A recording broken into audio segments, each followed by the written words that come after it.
empezamos nuestro estudio de la iglesia y dimos más o menos una introducción de lo que vamos a hablar en estos temas, y creo que nos quedamos en la importancia. ¿Por qué es importante que nosotros estudiemos este tema? Y lo que vamos a estudiar es cómo se tiene que ver la iglesia, esa iglesia que Jesucristo está edificando. Recuerde, ¿no? Porque hay un montón de iglesias. Usted, no sé si usted sabe, pero aquí en la ciudad de Kitchener hay varias iglesias. No sé si usted tiene conocimiento de eso, ¿no? Ve un montón de iglesias y si usted no conoce la Biblia, usted puede decir que todas las iglesias son buenas, pero resulta que no. Cuando usted ve la Biblia, usted se va a dar cuenta que en Apocalipsis, el capítulo 2 y el capítulo 3, encontramos 7 iglesias. 7 iglesias que las menciona por nombre. Si usted va conmigo, por favor, abra su Biblia, tome su Biblia y vaya a Apocalipsis. En el capítulo 1, versículo 11, encontramos estas 7 iglesias. Y las 7 iglesias, cuando usted las lee así rápido, aparentemente son iglesias que están buenas, pero cuando usted las lee un poco más detenido, usted se da cuenta que el mensaje que Jesucristo les manda a esta iglesia no son buenas. No es buen mensaje, sino que le está reprochando algo a cada iglesia. Está usted en Apocalipsis capítulo 1, versículo 11. Dice: yo soy el alfa y la omega, el primero y el último. Estoy en Apocalipsis capítulo 1, versículo 11. Dice: escribe en un libro lo que ves y envíalo a las 7 iglesias que están en Asia: a Éfeso, Esmirna, Pérgamo, Tiatira, Sardis, Filadelfia y Laodicea. 7 iglesias encontramos en ese versículo que por nombre. Y después vamos a ver los mensajes que Dios le manda en el capítulo 2 y en el capítulo 3.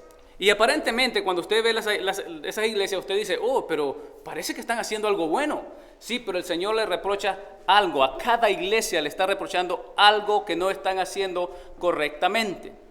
Y es importante para nosotros saber eso, porque así nos vamos a dar cuenta que hay iglesias que tienen nombre de que viven, pero están, ¿qué cosa dice la Biblia?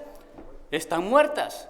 Hay que hacen obras, pero han dejado su primer amor. Que hacen cosas que aparentemente son iglesias verdaderas, pero no son iglesias verdaderas. Y es importante que nosotros sepamos eso. ¿Por qué? Porque, número uno, cuando nosotros sabemos eso, nos vamos a dar cuenta de ciertas cosas que nuestra iglesia necesita cambiar. La iglesia de nosotros no es perfecta. ¿Cuántos dicen amén? No es perfecta la iglesia de nosotros, pero queremos que la iglesia de nosotros sea una iglesia digna de imitar. ¿Y cómo vamos a hacer eso? Cuando conocemos lo que Dios reprocha, lo que Dios ama. Y la Biblia le enseña a usted las cosas que Dios ama, las cosas que Dios reprocha y las cosas que no debemos de dejar que sucedan en nuestra iglesia.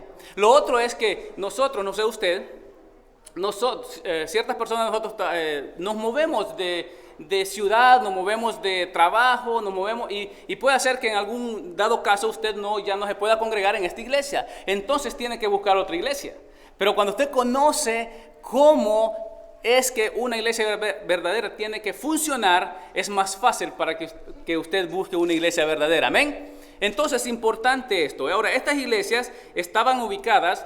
Estas iglesias eran iglesias verdaderas, iglesias literales. Hay unos que dicen que no eran iglesias, pero sí, son iglesias literales, que usted puede averiguar históricamente y bíblicamente de que estas iglesias sí existieron. Y existieron en 7 lugares literales. Como Éfeso, era una ciudad. Y incluso ahora usted pone a investigar las ciudades de Éfeso, pues ya no está Éfeso, pero tiene otro nombre. Y existen esos lugares. Usted puede averiguar que son lugares literales. Y estas iglesias le indican a usted cómo ha sido la vida de la iglesia, cómo era en aquel tiempo, cómo ha sido la vida de la iglesia y cómo está la iglesia en el día de hoy. No todas las iglesias son verdaderas. Hay un montón de iglesias en este momento que pertenecen a diferentes religiones, diferentes denominaciones que no son iglesias verdaderas. Y tenemos nosotros que abrir bien los ojos. Ahora, Cuando estudiamos las iglesias se va a dar cuenta usted que, por ejemplo, la iglesia de Éfeso le dice, Dios le reprocha una cosa nada más, una cosa. Dice, todo está bien lo que tú estás haciendo, pero hay una cosa que tú no estás haciendo bien. Y es que ha dejado el primer amor. Y cuando usted sigue viendo las otras iglesias, se va a dar cuenta de que empieza con una cosa, después como que va en un descenso moral. Ya las otras iglesias ya no es una, sino que son varias. Y usted se va a dar cuenta que según va usted estudiando, se da cuenta que la última iglesia es una iglesia muerta.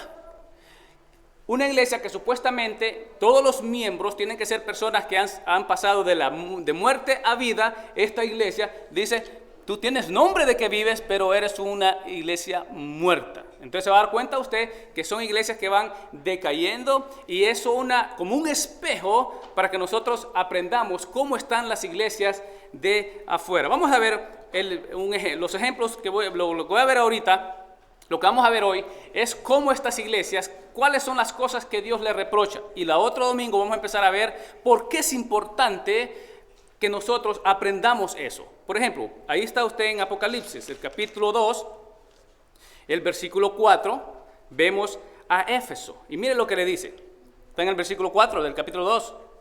Pero tengo contra ti que has dejado tu primer amor. Todo está bien. Si usted lee el versículo 1, 2 y 3, usted dice, wow, pero qué iglesia más tremenda esa. Todo está bien. Pero le dice, tengo una cosa contra ti, solo una. Y esto es lo más importante. Ahora, ¿por qué es importante eso? No es que toda la iglesia había dejado totalmente el amor. Habían unas personas que todavía, por eso es una iglesia que estaba funcionando, estaban haciendo cosas buenas, pero habían ciertas personas que habían dejado su primer amor. Y ser cristiano consiste en amar al Señor, escuche esto, amar al Señor incondicionalmente.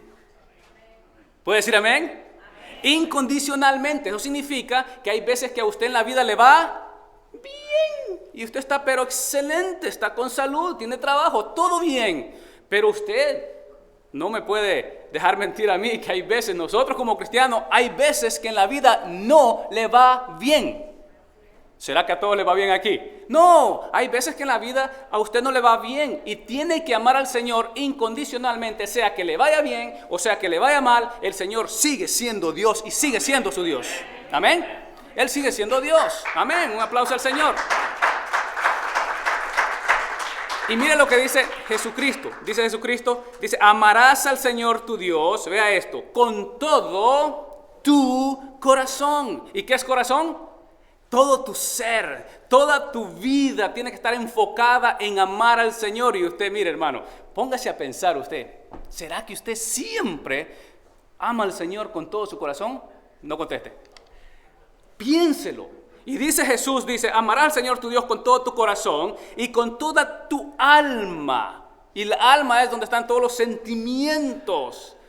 Le hemos dicho anteriormente que nosotros no nos movemos por lo que sentimos. Si usted se mueve por lo que siente, déjeme decirle, usted no puede ser cristiano. Hay personas que andan buscando sentimientos. Ay, es que ahora sí me sentí bien en el culto. Ahora sí se movió el Espíritu Santo. ¿Ha escuchado esa frase? Cuando usted ama al Señor con toda su alma, es que no le importa lo que siente. Usted ama al Señor por lo que sabe. Usted viene a la iglesia a una cosa, a darle culto, ¿a quién? A Dios. A darle honra a Dios, a escuchar su palabra.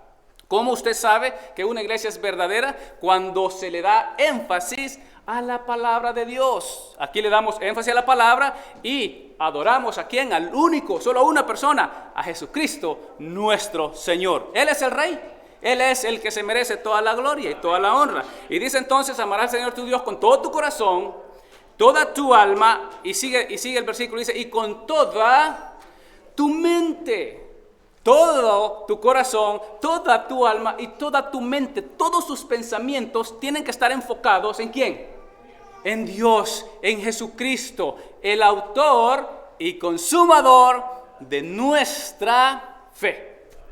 Toda su mente entonces tiene que estar enfocada en Jesucristo y no puede reemplazar el amor Escuche esto, el amor a Cristo por una religiosidad fría y mecánica. Y eso es lo que estaba la iglesia de Éfeso. La iglesia de Éfeso estaba haciendo todo bien. Y aparentemente era una iglesia que estaba perfecta, pero había dejado una cosa. Y eso es lo más importante, y de eso vamos a hablar el domingo que viene. ¿Por qué es importante el amor?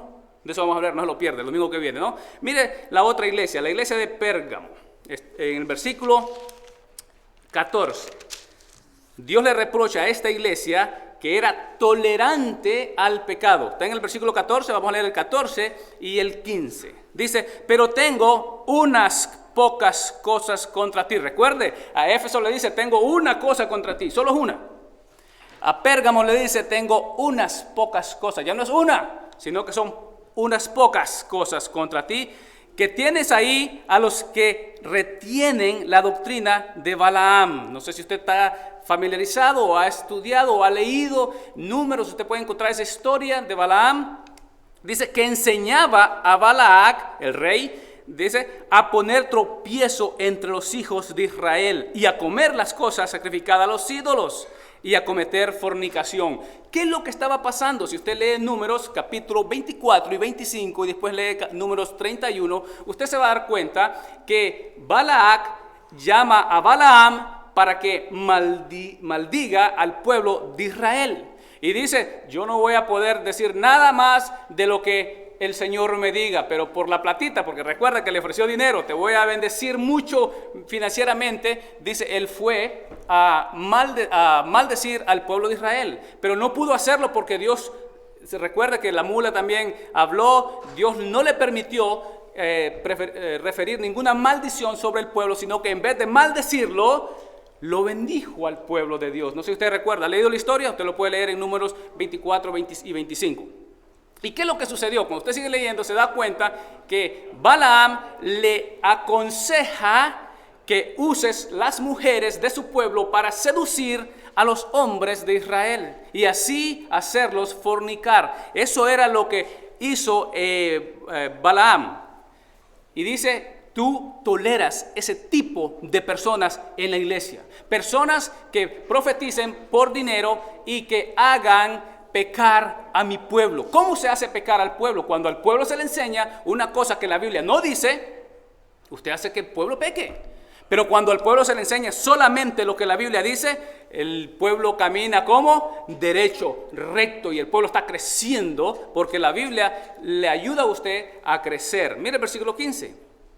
Y también tienes a los que retienen la doctrina de los nicolaitas, la que yo aborrezco. Tienes en la iglesia, le está diciendo Dios al pastor de la iglesia, tú tienes en medio de ti a ciertas personas que enseñan una doctrina que yo aborrezco. ¿Y cuál era la doctrina de este grupo de personas? Este grupo de personas, este personaje es uno de los 6 diáconos que se encuentran en Hechos 6. Imagínense usted que ponen a 7 diáconos en la iglesia y uno de ellos empieza a enseñar cosas que no debe. La importancia de orar y pensar bien cuando se va a poner un diácono en la iglesia. ¿Y qué es lo que enseñaba este grupo de personas? Este grupo de personas enseñaba de que el cuerpo y el espíritu son separados y que usted puede hacer lo que usted quiera con el cuerpo y nunca va a contaminar el espíritu. O sea que estaban enseñando que usted puede hacer lo que usted le parezca, lo que usted quiera, y usted salvo, siempre salvo. Si usted es salvo, usted puede hacer lo que usted quiera y no va a tener ningún problema. Eso es lo que enseñaban. Y Dios dice, usted no puede hacer eso. Un hijo de Dios no anda buscando cómo pecar y salirse con las suyas. Un hijo de Dios anda buscando cómo santificarse. Eso es lo que anda buscando el hijo de Dios, santificarse. No tomar la gracia como libertad para hacer lo que usted quiera. Y eso es lo que enseñaban, y dice Dios, estas cosas yo las aborrezco. Y tú permites que estos tipos de gente prediquen en tu iglesia, es lo que está diciendo. Dice, tengo esas cosas contra ti. Eso es lo que le reprocha Dios a esta iglesia. Ahora, la iglesia de Tiatira, versículo 20. ¿Lo tiene?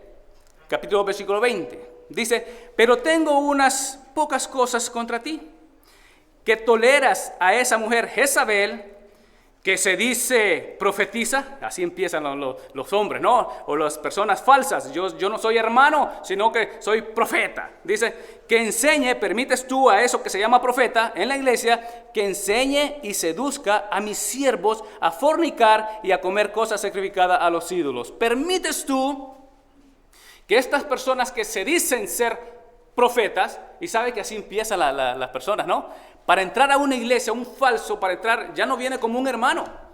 Recuerdo que ahorita que fui a Honduras, ¿no? Me encontré un hermano, un pastor en la calle y me dice, hermano Nahum, yo he visto su mensaje y quiero que venga a mi iglesia a predicar. Y yo no conocía, entonces hablamos por teléfono y le digo, sí, yo voy a ir a predicar a tu iglesia, no hay problema. ¿Y cómo te introduzco? Me dice él, ¿verdad? ¿Y cómo digo quién eres? Y yo le dije, pues, hermano Nahum. ¿Qué tiene de malo con hermano Nahum? Introdúceme como un hermano nomás. ¿Y qué significa eso? Cuando usted se identifica con su hermano, usted dice, soy hermano tuyo, somos hermanos, yo no soy ni apóstol, ni profeta, nada, soy hermano tuyo, somos iguales. No me pongo encima de usted. ¿Sabe que Pedro, escribiendo en la segunda carta de Pedro, en el capítulo 3, dice, nuestro hermano Pablo, le llama hermano a Pablo, no dice el gran apóstol Pablo, no dice eso, porque somos hermanos nosotros. Y vea lo que dice ahí, que se dice profetiza o profeta. ¿Qué dice el versículo? Dice esa Jezabel que se dice profetiza, no era hermana, sino profeta. Y vea, ¿y qué es lo que enseñaba? Y tú le permites a esa persona que enseñe y seduzca a mis siervos. ¿A qué cosa? A fornicar en la iglesia y a comer de los ídolos. Porque cuando una persona entra a la iglesia que es falsa, no se va a enfocar en la santidad de la iglesia, sino en que haga lo que quiera para agradar al hombre. Un predicador de Dios va a decir lo que la Biblia dice y no lo que la gente quiere escuchar. Amén. Casi me escasa el tiempo, pero la iglesia de Tiatira, vamos a ver qué le dice, la iglesia la iglesia de Sardis, capítulo 3, vamos a ver qué le dice a esta iglesia. Dios le reprocha algo a esta iglesia también. Empecemos el versículo 1.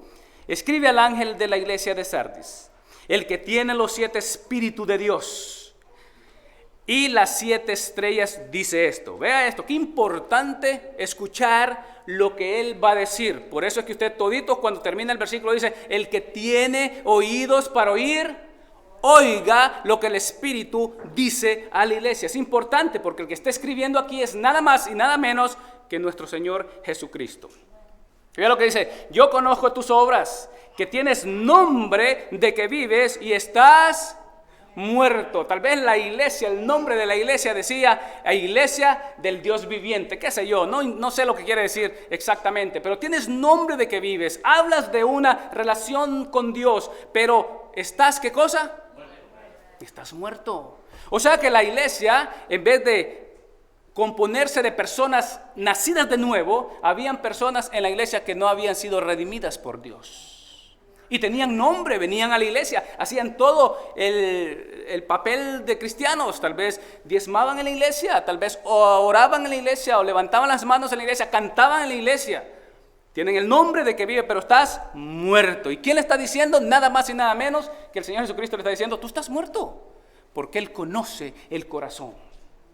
Vea lo que sigue diciendo, sé vigilante y afirma las otras cosas que están para morir, porque no he hallado tus obras perfectas delante de Dios. Todo lo que haces, todo eso religioso que haces, delante de mí, no son perfectas, no son buenas. Tienes nombre de que vives, pero no, porque a Dios Él escudriña, ¿qué cosa? El corazón. A Dios no le podemos mentir. A Dios usted puede venir aquí, a mí sí usted me puede mentir. ¿Y sabe qué? En la iglesia todos levantan la mano, el pastor dice levanta la mano, todos levantan la mano, ¿no? Y todo. Pero a Dios usted no le puede mentir. Él conoce su corazón. Y vea lo que dice el versículo 3. Acuérdate pues de lo que has recibido y oído. Acuérdate de todo lo que has recibido, de todo lo que has escuchado en la casa del Señor. Y vea lo que dice ahí, lo que sigue. Y dice, y guárdalo, porque no es solamente escuchar, no seáis oidores nada más, sino que hacedores de la palabra. Usted viene aquí, escucha la palabra y haga la palabra. Trate de vivir la palabra. Porque escuchar, todo el mundo escucha. Por eso la Biblia dice que en aquel día nadie tendrá excusa delante de Dios. Nadie va a decir, es que yo nunca escuché. Incluso ahora es increíble que con la tecnología todo el mundo está escuchando la palabra de Dios. Pero guárdalo, dice el versículo, guarda lo que has escuchado, guarda lo que has visto, guarda. Y mira lo que dice, y arrepiéntete. ¿Qué significa arrepiéntete? Había pecado en la iglesia. Habían personas que estaban en pecado. Dice, arrepiéntete, pues si no velas, vendré sobre ti como ladrón, y no sabrás a qué hora vendré sobre ti. Vela, está pendiente, arrepiéntete. Haz las obras, vive la palabra, no solamente escuches la palabra, sino que haz la palabra de Dios. Tremendo estas iglesias. Más o menos se puede dar cuenta usted, de esas 7 iglesias, solo hay 2 iglesias que son dignas de imitar. Y esas iglesias es la iglesia de Esmirna y Filadelfia. Y eso vamos a ver el próximo domingo, lo vamos a dar ahí por hoy. Pero más o menos usted tiene una idea de cómo las iglesias estaban portándose, más o menos las cosas que estaban pasando en la iglesia y las cosas que Dios odia en las iglesias. Las cosas que no se deben de enseñar en la iglesia. Lo único que se deben enseñar en la iglesia es la palabra de Dios. Amén. Póngase de pie. Un aplauso al Señor.